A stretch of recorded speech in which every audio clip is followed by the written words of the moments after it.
Hello, this is Jeff Crabtree, and welcome to the Iron Patriot podcast.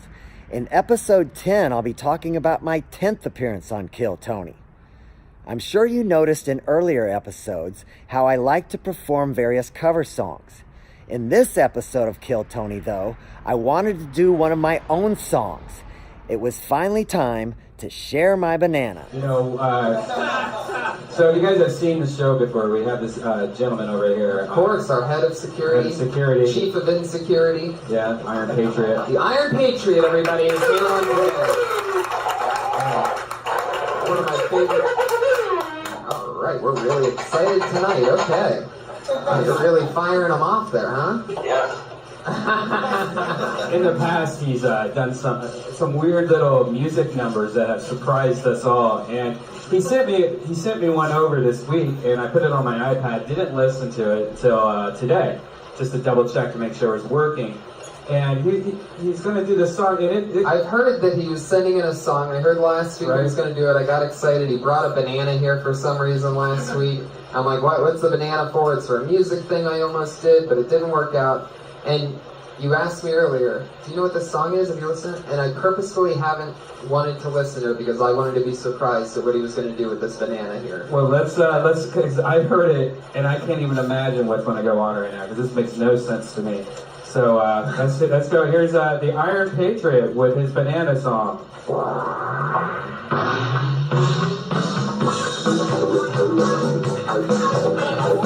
She was a teacher, playing over again.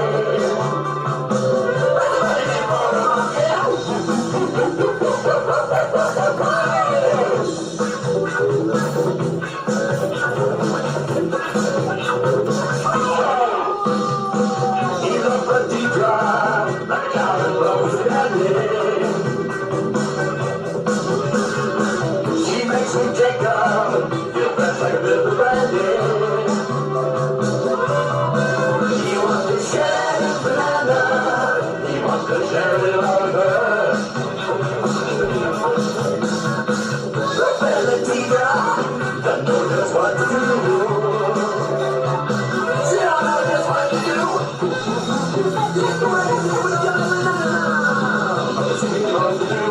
I want to share my banana with you. Let me see what you do. Let me see what you do.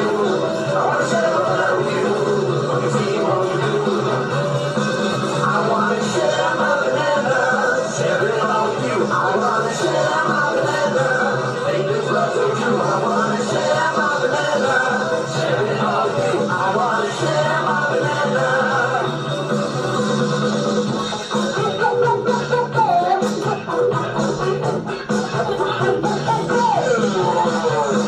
They look so happy on a bench in a tree in the jungle. They got the rhythm, and everybody's what to do.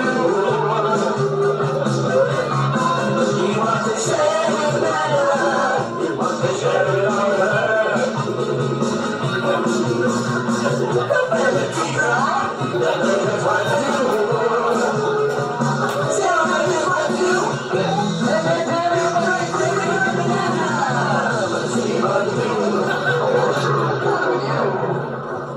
Oh my God! Wow! Let me tell you something about this whole thing. That was a hit in Dallas, Texas in 1992. I was in a band called Dirty Crabber. That's a classic song. It was in the grunge era. The whole road wasn't ready for the banana, but now they are ready for the banana. I was so happy to do that song tonight, Tony. Thank you so much. Okay. Many of my fans already know that I was the lead singer for a band called Dirty Crabber back in the early 90s in Dallas, Texas. Once Tony found out this information, he was forever intrigued. All right. So you were in a band in Dallas in 1992. What was the name of the band? It was called Dirty Crabber. You can look on YouTube, and if you type in Dirty Crabber. Okay. And what instrument did you play? I was the singer. I was the crabber.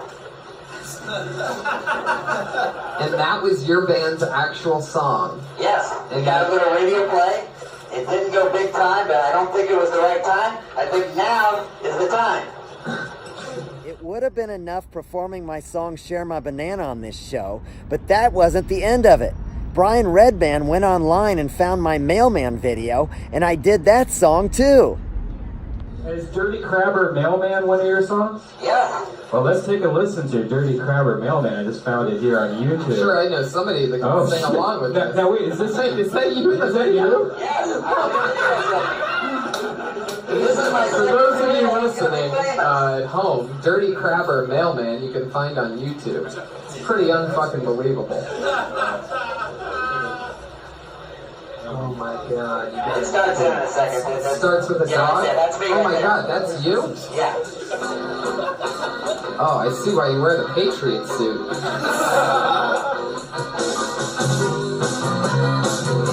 Yeah, that was the Steve Bell. I'm in Dallas, Texas. You call this grunge? No, I'm saying grunge was popular. That's why we were funny. Oh, that's so We were great. more funny and happy. You were happy rock and roll. Yes. Straight up era that grunge was completely taking over. When people were going dark, they're like, you know what, let's just take over the happy market in Dallas right Yeah, now. it was a hard time for the rock star in the early 90s. Holy shit. How does Mailman go?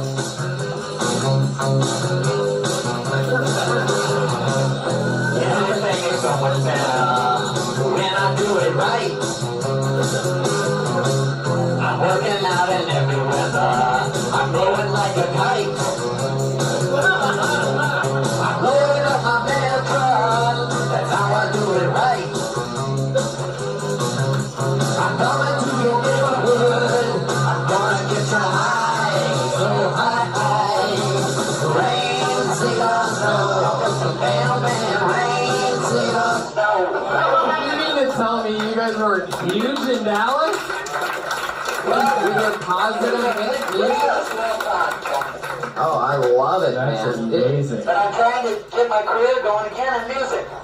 Well, I think that Mailman. I think the Mailman song goes great with the banana in the hand. I think you should flip it and do the banana. All right. Okay. I fucking love it. That was Patriot, you're always amazing. Another thing my fans know about me is the fact that I've worked as an extra on many films and TV shows. In this next clip, I talked to the guys about being on the set of the NBC show Parks and Recreation. How's your week been? How's life? You know, remember I told you I was an extra on Parks and Recreation?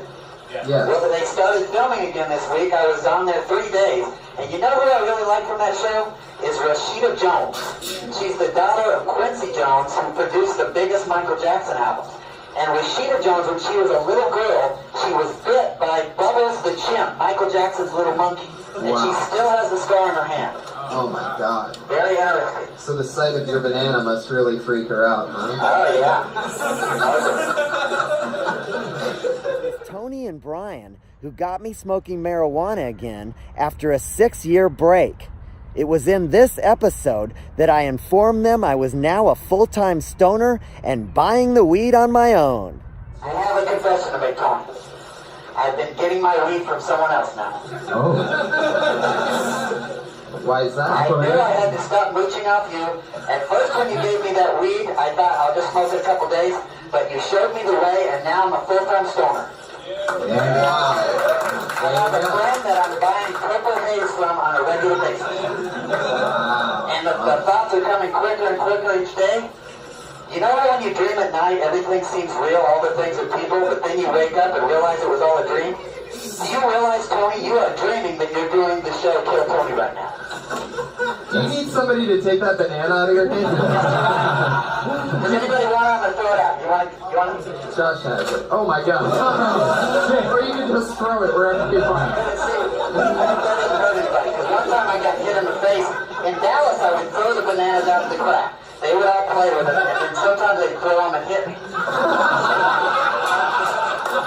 Video on YouTube, you can see a banana hit me in the face. This is the only rock star that they throw the stuff back at them. It's so great. I like how they play with it first. I would like to see like a bunch of grown men in Houston, Texas playing with bananas. Tony, is your thing shaped like a banana or an egg roll? The what? Your junk. What the fuck? What? Oh my god. Some guys have it shaped like a banana, but some are more sweet. Brian told me over this, like last weekend, he said that he noticed that I do this thing from listening to the podcast, right? That I didn't know that I do. He said that I go, whoa, what the fuck? Yeah, you just said And I noticed I just did it right then. It's like, what the fuck? Whoa, what the fuck?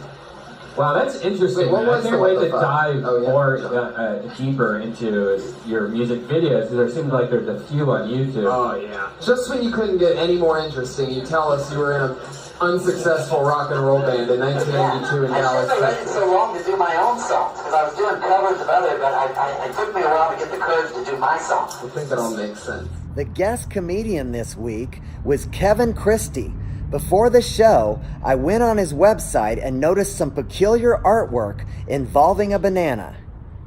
I was looking at your art on your website today, Were you? and one drawing that took my attention was Adolf Hitler slipping on a banana peel. Yeah, that's absolutely true. I drew a picture of Adolf Hitler slipping on a banana peel, and I feel like now you and I are sort of connected.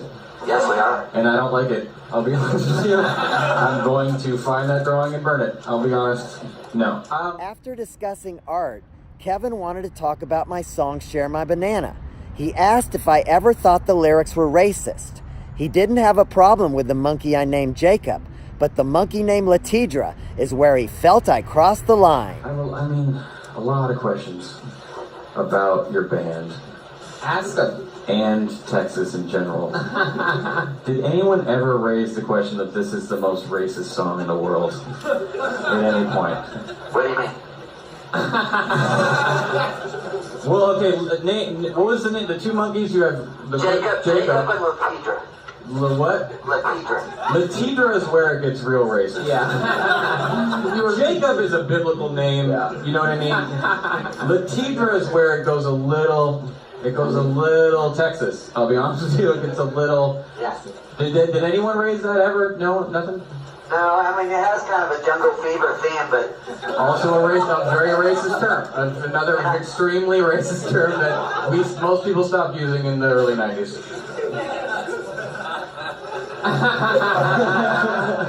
Sometimes with the Patriot, the silence is the most important. It's very telling. all I know is I went to the grocery store every time and I got bananas and I went to the show, and the people at the club started saying, don't bring the bananas anymore because they're getting in the speakers, they're getting over everything.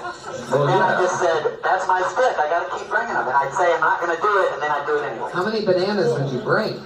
A whole big bag, so there was a crowd A bushel. like this, I'd throw the whole banana at them, everybody had a great time. Everybody. It's like a packet of bananas. Who hates potassium? I mean, no one's had a It's problem vitamins, with and that it's shit. also sexy. It's extremely, I don't know if it's sexy, to you it is, but I feel like that's a stretch, that seems personal. What would But you, Patriot, if you had to guess what the percentage of bananas thrown back at you would be, what percentage yeah, would that's you a put that really at? good question. Not that many, I mean just maybe 2 or 3. Most people just hold them in their hands and swirl them around like this. You can see it in the video, you can see what people do with it. Right. Can't So wait. you whip them around. It's a very mystical fruit. So it was like Arsenio's show, but everyone had a banana. Yeah, very good analogy right there. Yeah. But they made chip noises. Again, the most racist visual I could ever think of is people making chip. White people, I imagine your shows were only white people. Making chip sounds and whipping bananas around? Is that what was happening? Yes, So it was like, wah, wah, wah, but that's terrifying. I'll be honest, that's After this, Tony asked if I ever hooked up with a black woman. Then I told the story about the time I worked at Sears in the paint department. Did you ever know when you were writing this song, being in Texas, did you know a black woman named Latidra? No, but when I worked at Sears, That's what you imagined? when you worked at Sears, you met a woman with I had a that? black girlfriend at Sears. Okay. Whoa, you worked at Sears. Wait a minute, so it's sort of a love song. I worked in the paint department at Sears. You worked in the paint department? That's a respectable You came paint in and you department. need some weather beater and mix it up for you. Yeah, that's a respect. A lot of people. I bought paint at Sears. Yes, it's very good. So how long did you guys date? She liked me more than I liked her, but it kind of got me in that jungle fever mood. Okay, I feel like that's a thing you should stop This saying. concludes the Iron Patriot podcast. Next time I'll be talking about my 11th appearance on Kill Tony. Until then, this is Jeff Crabtree signing off.